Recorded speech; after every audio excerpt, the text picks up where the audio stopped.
Järgmine, mis eksami harjutusteks on sirgjooneline tagurdamine. Siin on jällegi väga oluline punkt on see, et kui jääd tee ääres seisma, siis ei läheks asfaldi pealt välja, vaid jätad auto ja asfaldi vahele mõnusa vahe. Kui sa harjutusega pihta hakkad, see tagab selle, et juhul kui sul auto natukene kuhugile poole vajub, siis sa kohe ei sõidaks asfaldi pealt välja.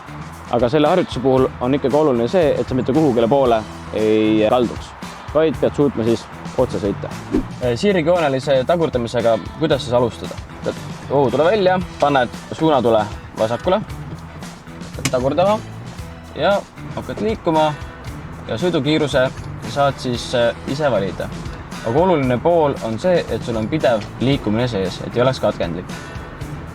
Ja liikuma peab siis kusagil kuni 20 meetrit või siis vastavalt eksamineerija korraldustele.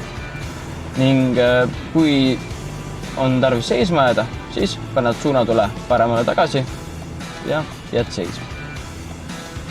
Ja jätad suunatule sisse.